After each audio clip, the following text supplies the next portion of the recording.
You know that gut feeling you get? The one you keep ignoring because everyone says marriage takes work? Here's what nobody tells you. Some people aren't fixer-uppers, they're relationship destroyers. And your future self is begging you to pay attention right now. Let me show you something that might save your life. Person number one, the one who can't take responsibility. Ever notice how it's always someone else's fault? Their ex was crazy. Their boss is unfair. Their friends betrayed them. Here's the brutal truth. When someone builds their entire identity on being the victim, you become the villain the moment you disagree. Psychological research shows this pattern is rock solid. These people cannot evaluate why past relationships failed. They blame everyone but themselves. You think you'll be different? You won't. You'll just be the next name on their list of people who wronged them. But here's what's really happening. They're showing you exactly who they are, and you're making excuses for them. Person number two, the emotional ghost. They're physically present but emotionally absent. You share something vulnerable and they change the subject you're hurting, and they check their phone. Studies on avoidant attachment reveal these people were taught early that emotions are dangerous, so they shut down. They withdraw, they make you feel crazy for wanting basic emotional connection. You'll spend years trying to get them to open up. They'll spend years making you feel needy for asking. This is what emotional abandonment looks like before the wedding. Person number three, the love bomber who becomes the stone wall. At first, they're obsessed with you. Constant texts, grand gestures, you're their everything. Then suddenly you're married and they're gone. This is textbook narcissistic cycling. The idealization phase hooks you. The devaluation phase destroys you. Research on narcissistic personality disorder shows this pattern intensifies over time. They need the chase. Once they have you, you lose value. You'll watch them give strangers more warmth than they give you. Don't fall for it. The intensity isn't love, it's a warning sign. Person number four, the one with zero emotional intelligence. They can't read your feelings, can't express their own, get defensive when you try to talk. Studies tracking couples over 15 years found something critical. Low emotional intelligence predicts relationship failure more than almost anything else. These people lack empathy. They lack self-awareness. They lack the basic skills to navigate conflict. Every disagreement becomes a war because they can't regulate their emotions. You'll feel lonely even when you're together. This isn't something love can fix. Person number five, the controller disguised as the protector. They want to know where you are. Check your phone, decide who you can see, but they frame it as caring. They're just worried. They just love you so much. Here's what research on controlling behavior reveals. It always escalates. Always. What starts as checking in becomes isolation. What feels like protection becomes a prison. The person who monitors your every move isn't keeping you safe. They're keeping you trapped. You know that feeling when you have to rehearse conversations in your head? That's your intuition screaming. Person number six, the one who refuses to grow. Same job complaints for 5 years. Same friend drama, same excuses. They talk about change but never do anything.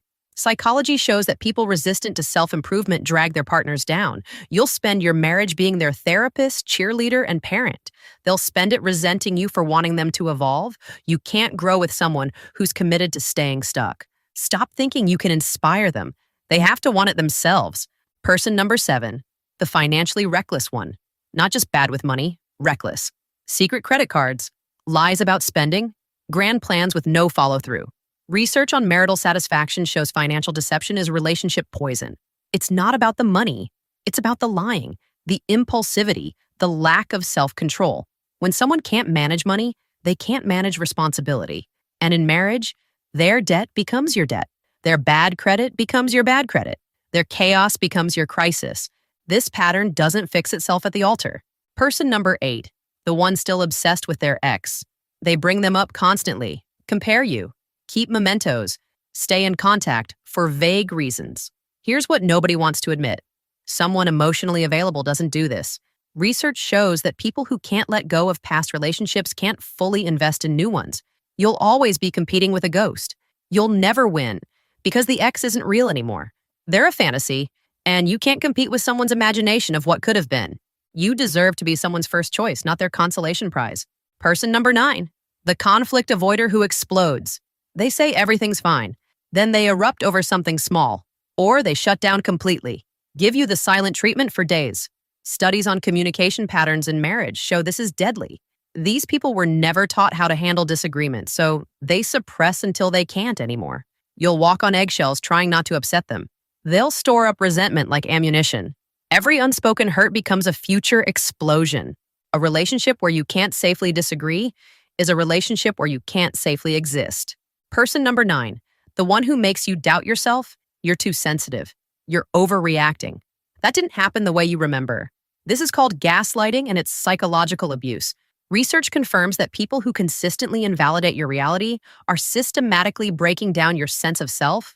They need you confused. They need you questioning yourself. Because when you trust your own perception, you'll see them clearly. And they can't have that. Your intuition isn't broken. They're breaking it on purpose. Now, here's where it gets interesting. You noticed the thumbnail said 10 people, right? You've been waiting for number 10. Well, plot twist. Person number 10 is you. Yeah, you heard that right. If you just sat through this entire video nodding your head, going, yep, that's me, and your plan is to do absolutely nothing about it, don't get married. If you can't take responsibility, shut down emotionally. Love bomb, then disappear. Lack self-awareness. Need to control everything. Refuse to grow. Lie about money. Stalk your ex online. Avoid conflict like the plague or gaslight people. And you're sitting there thinking, well, nobody's perfect? You're right. Nobody's perfect. But there's a massive difference between having flaws and refusing to work on toxic patterns. Here's the uncomfortable truth. Self-awareness without action is just narcissism with better vocabulary. You can know all your issues and still destroy every relationship if you won't do the work. Therapy exists. Books exist. Support groups exist. Change is possible, but only if you actually want it. Not just say you want it.